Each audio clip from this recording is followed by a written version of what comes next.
Hello guys, welcome back to my channel. কেমন আছো তোমরা সবাই? আশা করছি ভীষণ ভালো আছো। ভগবানের কাছে প্রার্থনা করি তোমরা সবসময় খুব ভালো থেকো। তো চলে এসেছি আজকে আর একটা নতুন ব্লগ নিয়ে। তো চলো ব্লগটা এখান থেকে স্টার্ট করা যায়। অনেক দিন পর ব্লগ তোমাদের সাথে শেয়ার করছি। আসলে এই কদিন এতটাই মন খারাপ, তারপর এতটাই টায়ার্ড ছিলাম যে কোনো রকম ব্লগ এডিট করতে ইচ্ছে করছিল না। সেই জন্য আর জোর করিনি নিজেকে যে এডিট করতেই হবে, পোস্ট করতেই হবে। তো ভাবলাম যে যেদিনে ইচ্ছে করবে সেদিনেই পোস্ট করব। একটু নিয়ম ভঙ্গ করলাম আর কি। তো সেই কারণেই। আর এদিকে এটা হচ্ছিল তোমার লক্ষ্মী পুজোর দিনের ব্লগ। তার আগে আর কোনো ব্লগ কিছু করিনি। লক্ষ্মী পুজোর দিনেই ব্লগটা স্টার্ট করেছিলাম আর তোমাদের সাথে শেয়ার করছিলাম। দেখো, আমি কিন্তু গয়নাগাটি মায়ের পরে নিয়েছিলাম আগের দিন রাত্রেবেলা, কারণ সেদিনকে মা সময় পাবে না তার পরের দিনে বের করে দিতে, সেই জন্য সব পরে নিয়েছিলাম যেগুলো আর কি লাগবে টুকটাক। আর এদিকে সানা টোটো তো খেলাখেলি করছিল, আর আমি ভিডিও অন করলি সানা আমার কাছটাতে ঠিক চলে আসবে, দিয়ে হ্যালো ট্যালো করবে আর কি। তারপর দুজনে খেলছিল, আমি একটু রান্নাঘর দিকে এলাম, দেখছিলাম কে কী করছে। দেখলাম যে বদিদি সব কিছু লুচি মানে ময়দা মেখে বেলে লই করে রেখে দিয়েছে। আর বেলার ডিউটিটা আমি নিয়েছি, এখন আমি বেলে দেবো। আর এদিকে মেজ দিয়ে গেলাম যে এসে এখন ডাল সেদ্ধ করছে, মানে ডাল হয়েই গেছে প্রায়, আর একটা সিটি দিবে হয়তো, দিন হয়ে যাবে এরকম ব্যাপার। তো সব কিছু রান্নাবান্না হলে কী কী মেনু হচ্ছে আজকে সব কিছু আমার সাথে শেয়ার করব। আর এদিকে বাইরে দেখছিলাম দাদাদের ঘরের বাইরেতে সে বাঁশ দিয়ে যে পতাকা ঝোলায় না, পুজো হলে ঠাকুর প্রতিমা উঠলে যেরকম করে আর কি, সেরকমটা করে দিয়েছে। আমাদেরটা এখনও করা হয়নি, তবে হবে। দাদারাই সব কিছু ব্যবস্থা করে দিয়েছে। দাদারা নিজেরাও কাটতে গেছিলো বাঁশ, তখন আমাদেরটাও কেটে দিয়েছিল। তো এটাই বলছিলাম যে দেখো, মানে একটুও পুজো বলে কিছু মনেই হচ্ছে না, মানে কিচ্ছু রকম এবারে একটুও মানে মনেই হয়নি। এক নম্বর তো অবশ্যই আমার বাবার এক নম্বর কারণ, কিন্তু তাছাড়াও এমনিতেও কারোর এত ধুমধাম করে এই যে প্যান্ডেল হচ্ছে দেখালাম, আমাদের দাদারা মানে জেঠু ছিল অন্যদিকে আর কি, নিজের জেঠু না ওটা, তবে ওই দাদারা একটু ধুমধাম করেই করছে। এবছর ওদের 6 বছর ছাড়া ছাড়া পালা হয়, তো এটা ধুমধাম করেই করছে, কিন্তু একটুও কিচ্ছু মনে হয়নি, সিরিয়াসলি বলছি। তো ভীষণ মন খারাপ সকাল থেকে, এত মন খারাপ, শুধু সকাল থেকে কেন, পুজো থেকেই মন খারাপ, আর এই লক্ষ্মী পুজোর দিন তো আরও বেশি করেই মন খারাপ হচ্ছে। তো দেখো, আমরা কিন্তু লক্ষ্মী পুজোটা এবারে মানে ঠাকুর ঘরের ভিতরেই ঠাকুরটা তুলবো। কোনো রকম প্যান্ডেল, লাইট, কোনো রকম ডেকোরেশন কিচ্ছু করিনি। বললাম না, কিচ্ছু মন মেজাজ কিচ্ছু ভালো নেই, মানে কিছুই ভালো লাগছে না যে প্যান্ডেল করে ঠাকুর তুলবো বা কিছু, কোনো রকম কোনো ইচ্ছেই নেই। পুজো করতে হবে, জোর করে করতে হচ্ছে, না হলে এবারে ভেবেইছিলাম যে প্রতিমা তুলবো না, কিন্তু সবাই বলছিল যাদের কাছে আমরা যাই, তারা নানান ভট্টাচার্যদেরকেও জানা হয়েছে, পুরোহিত মশাইদের কাছেও জানা হয়েছে যে যারা প্রতিমা তোলে তাদেরকে বন্ধ করলে চলবে না, প্রতিমা তুলে যেতেই হবে। নিজেদের না করলেও অন্যদেরকে দিয়েও মানে পুজোটা ঠিক করাতেই হবে, প্রতিমা তুলতেই হবে। তো সেই কারণে আমাদেরকে প্রতিমাটা তুলতেই হলো, দিদি সব কিছু করবে, দিদিরা। তো এরপরে আমি লুচি বেলে দেবো। তো সানাকে বললাম তুই এই বেলাটা ধর, আমি এটা নিয়ে যাই।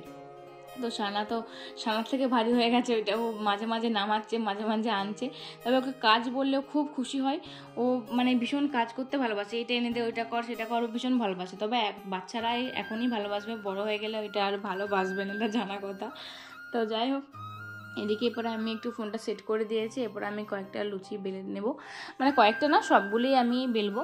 তো যেটা বলছিলাম আর কি, মানে ভাবতেই পারছি না যে বাবাকে ছাড়া লক্ষ্মী পুজো বাড়িতে হচ্ছে বা হবে, এটা কীরকম যেন একটা মনের মধ্যে সবসময় হচ্ছে, মানে এটা ভাবতেই পারছি না যে এই তো আগের বছর সব কিছু ঠিকঠাক হলো। মানে সিরিয়াসলি বলছি, আমাদের এই বছরটা নিয়ে 4 বছর হয়তো লক্ষ্মী প্রতিমা নিজেদের বাড়িতে উঠছে, নাহলে তো দাদাদের আর আমাদের মানে জেঠুদের আর আমাদের একসাথেই হতো। তো এই 4 বছর হচ্ছে, তা আগের বছর সব থেকে বেশি মজা হয়েছিল, সব থেকে বেশি ঠাকুরটাকে একদম মেয়ের মতন করে সাজিয়েছিলাম, নিজেদের শাড়ি গয়না কিনে নিজেরা মাকে দিয়েছিলাম সাজানোর জন্য, তোমার দেখিয়েছে, শেয়ারও করেছিলাম। তো ভেবেছিলাম ওইভাবেই করব, কিন্তু এবছরটা বললাম না, ওই যে ওইরকমটা হয়ে যাওয়ার পর থেকে আর ইচ্ছে করছে না। কি করতে করবো বলো তো, এত তো জাঁকজমক করে, এত কিছু ধুমধাম করে ঠাকুরের জন্য এত কিছু করি, কিন্তু ঠাকুর কোথায়, কি করছে আমি বুঝতে পারছি না। হয়তো ভালোর জন্যই করেছে, কিন্তু এই ভালোটা তো না হলেও পারতো, জীবনটা তো এরকমটা না হলেও পারতো, আরও একটু তো সুখ আমরা পেতেই পারতাম, তাই না? আরও তো আনন্দ উপভোগ করতে পারতাম। জীবনটা তো এই শুরু হয়েছে, আমার বাবা মা, তাই এই তো তাদের জীবন, মানে একসাথে থাকার, মানে মিলেমিশে বন্ধুত্ব হিসেবে, এই তো সবাই ছেলে মেয়ে যখন চলে যাবে তখন তো ওরা দুজনেই থাকবে, তাই না? কিন্তু এই জিনিসটা কেন করলো, কিসের জন্য হলো, কিছুতেই বুঝতে পারলাম না, এখনও বুঝতে পারিনি আমরা। এত তাড়াতাড়ি বাবাকে নিয়ে নেওয়ার কী ছিল? এত কম বয়সে বাবাকে হারাবো সত্যিই ভাবিনি। তো যাই হোক, এদিকে ডাল আর লুচি তো হয়ে গেছে, আর বাকি কি হচ্ছে না হচ্ছে মেনু সেগুলো তোমার সাথে পরে শেয়ার করবো। তো চলো এখন বাইরে কি হচ্ছে সেটাই তোমাদের সাথে দেখাবো। তো বাইরে এই যে পতাকা দিয়ে বাঁশ টাস দিয়ে যেগুলো টাঙাতে হয় সেগুলি টাঙানো হচ্ছে। দাদাদের কি সুবিধা বলতে, এখানে মাটি আছে নিচটাতে, সেই জন্য মানে ইয়ে করলে হয়ে যায়। এই আমাদের এখানে কি হয়, এটা বাঁধতে হয় আর ভীষণ ঝামেলা। আর আমাদের গেটের মাথাটা একটুখানি খোলা হয়েছে, খুলে ওখানটা একটু প্লাস্টার করতে হবে আর কি, একটা কারণে। তো সেই কারণে ওখানটাতে ওই কাঠ ফাট দেওয়া আছে, ওটা এখনও কমপ্লিট হয়নি সেই কারণে। আর কি বলতো, আমাদের যে মুনিশটা ছিল, মানে লেবারটা, যে ওই গরু মাঠ ঘাট দেখাশোনা করতো সব কিছু, সে আমাদের মেয়েও আদার্স টুকটাক এইসব করে দিত কাজগুলো, এই লক্ষ্মী পুজোর সব, এই যে বাঁশ কাটা আর কাটা, তারপরে হেন এটা সেটা কাজ সব কিছুই করে দিত।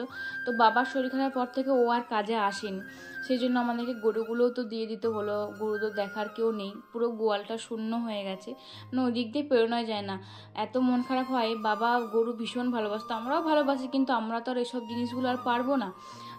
তো সেই কারণে গরুগুলোকে সব দিয়ে দিতে হয়েছে, 4-5টা গরু ছিল, সেই জন্য এখন আমাদেরকে দুধ কিনে খেতে হয়, নাহলে আমাদের কোনো দিনও দুধ কিনতে হয় না, আর আমাদের গরুগুলো কখনো দুধ বন্ধও করে না। তো এখন বললাম না, ভীষণ মন খারাপ হয়, সব জিনিস থেকেও নেই হয়ে যায় এরকম, মাঝে মাঝে ভালো লাগে না, কষ্ট হয় ভীষণ। তো যাই হোক, ইমোশনাল তো হয়ে যায় বড্ড, কিন্তু সেগুলো প্রকাশ করতে পারি না। আর এদিকে তো সব কিছু মোটামুটি বাইরের দিকে কাজটা হয়ে গেছে, দাদা সেজন্য দাদা ভাইপো সবাই মিলে করে দেয় আমাদেরকে। আর এদিকে দেখো বাঁধাকপির তরকারি, এই কুমড়োর তরকারি, ডাল, পনিরের তরকারি, লুচি সব কিছু হয়ে গেছিলো, আর খাওয়াও হয়ে গেছিলো আমাদের, সেজন্য কম কম লাগছিল।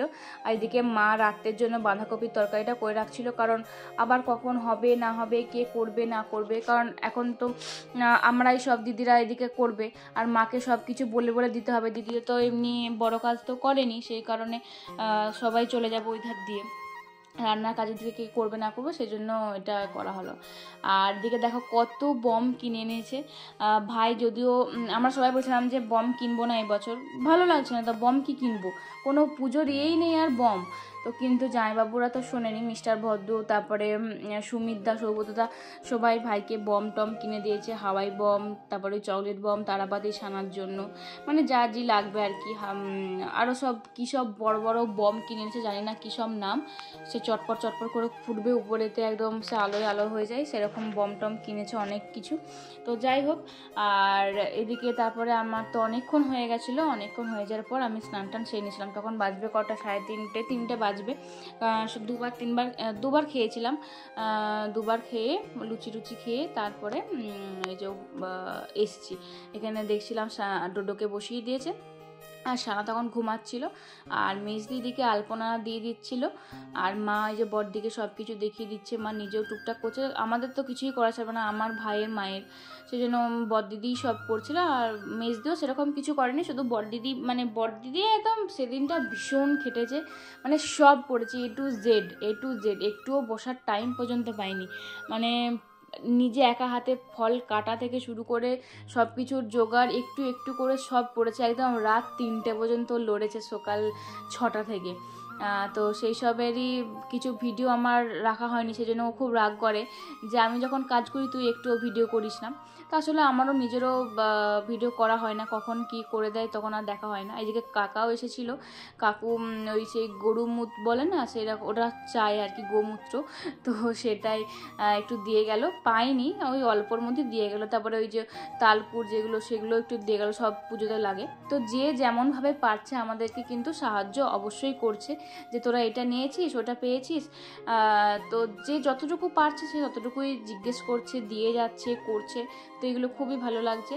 এরকম মিলেমিশে থাকলেই তো ভালো লাগে, মনটা অনেকটা ভালো লাগে যে হ্যাঁ ও দিয়ে গেল, ও করলো, ও জিজ্ঞেস করলো, ও বললো।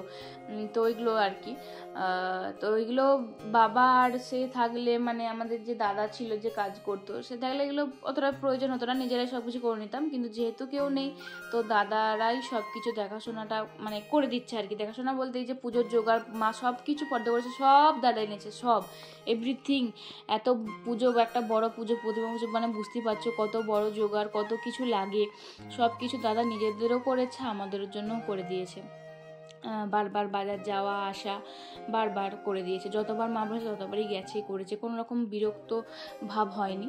তো মানে এগুলো কে কজন করে বলো তো? তো সত্যি তাই, কি আর বলবো, থ্যাংক ইউ তো বলা যাবে না দাদাকে।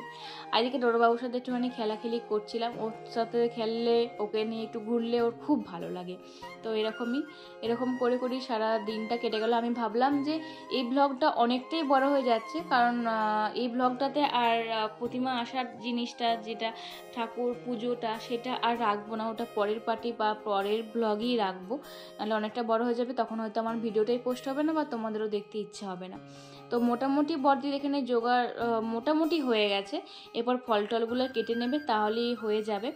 আর এবারে পুজোটাতে বেশি কিছু আমরা জোগাড় বা মানে ভীষণ বড় করে কিছু করছি না, যেটুকু না করলেই নয়, তো সেরকমই জোগাড় করে মায়ের সামনে দিচ্ছি। পরের বছর দেখা যাবে কি হয় না হয়। তো যাই হোক, এদিকে দেখো দিদি কিন্তু আলপনা দিয়েই যাচ্ছে একভাবে আলপনা দিলেও কিন্তু অনেকটা কষ্ট হয়, কিন্তু ওর আলপনা দিতে খুব একটা কষ্ট হয় না, ও আলপনা দিতে ভীষণ ভালোবাসে, আর খুব সুন্দর আলপনা দেয়, কেউ বুঝতেই পারবে না যে ও মানে এত সুন্দর আলপনা দিতে পারে। ও যদিও ছোটোবেলাতে আঁকা শিখেছিল, ও বড়দিদি সবাই আঁকা শিখেছিল, কিন্তু আমরা কেউ অত ভালো আলপনা দিতে পারি না, আমি তো পারিই না কিছু, মানে আলপনার আটাও পারি না, কিন্তু মেজদি দারুণ বিভৎস আলপনা দেয়। তো যাই হোক, চলো আজকের ভিডিওটা তাহলে এই পর্যন্তই রাখছি, আর পরের পার্টটা খুবই শীঘ্রই আনছি, ততক্ষণকে খুব ভালো থাকবে, সুস্থ থাকবে। আর আজকের ব্লগটা কেমন লাগলো সেটাও কিন্তু অবশ্যই কমেন্ট করে জানাবে, ভালো লাগলে অবশ্যই লাইক কমেন্ট শেয়ার করে দিও। বাই।